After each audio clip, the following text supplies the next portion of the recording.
You know that moment when you finally decide to upgrade your sleep surface, you scroll through a sea of ultra-cheap foam mattresses, click add to cart, and then spend a night or two tossing because the bed feels too soft, too hot, or just plain flimsy. I've been there, and that regret is why I hesitate before hitting buy now. The big question is whether splurging on a name brand Innerspring can actually save you from that disappointment, or if you're just paying for a label. Link is in the description if you want to check the product details on Amazon. When I first heard about the Sealy Posturepedic Fayette 13-inch firm tight top, the promise was simple: targeted support, a cool sleeping environment, and a construction that should last for years. Those are exactly the things you start worrying about when you're deciding between a cheap budget mattress and something that might actually stand up to everyday use. The fear is spending a few extra $100 only to discover a mattress that sags, heats up, or leaves you waking with a sore back.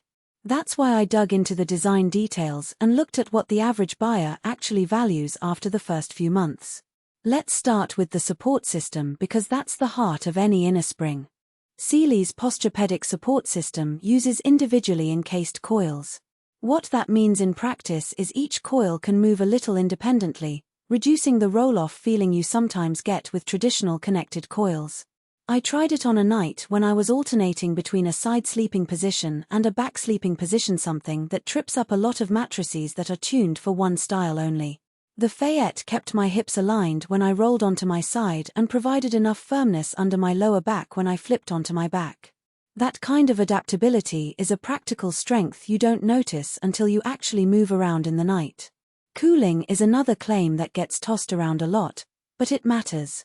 The mattress has a cool and comfortable all-night-long tagline, and the construction backs it up with a breathable top layer and a foam that's designed to dissipate heat faster than standard memory foam. I tested it during a warm summer week, sleeping with the bedroom temperature up around 75 degrees Fahrenheit. I didn't wake up drenched or feel that sticky heat build-up that cheap all-foam beds can produce. The airflow through the individually encased coils also helps push warm air out, so the surface stayed relatively neutral. If you're someone who tends to overheat, that cooling attribute is more than just marketing fluff. Durability is the silent promise most shoppers overlook until the warranty period. The built-to-last claim isn't just a slogan. The 13-inch profile combines a dense foam base with those encased coils, creating a layered system that resists sagging. In real life, after a month of daily use, my partner and I, both weighing about 180 pounds and 165 pounds respectively, the mattress showed no visible impressions where we get up in the morning. That's a practical indicator that the construction can handle regular weight shifts without the dip you sometimes see in cheaper models after just a few weeks. Now, let's talk about who should actually consider this mattress. If you're a back or side sleeper who needs firm support to keep spinal alignment, the Fayette's firm rating aligns well with those needs.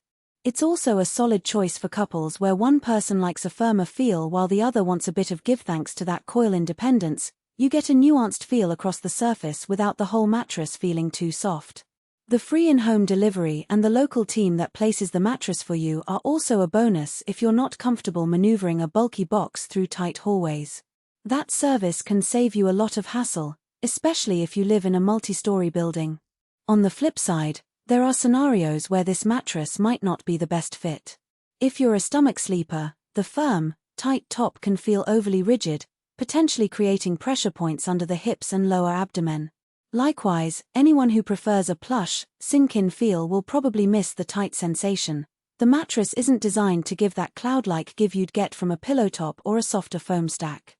Finally, the price point sits above the low-end budget range, so if you're on a shoestring budget and can't stretch to a mid-range Innerspring, you might still be better off with a well-reviewed foam option that fits your wallet, accepting the trade-offs in cooling and coil support. One practical weakness I noticed is the edge support. Because the coil system is encased individually, the outermost rows of coils don't have the same reinforcement that you'd see in a mattress with a reinforced perimeter.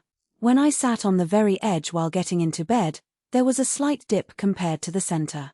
It's not a deal-breaker, but if you tend to sleep near the edge or share a smaller frame where you use the whole surface, it's something to keep in mind.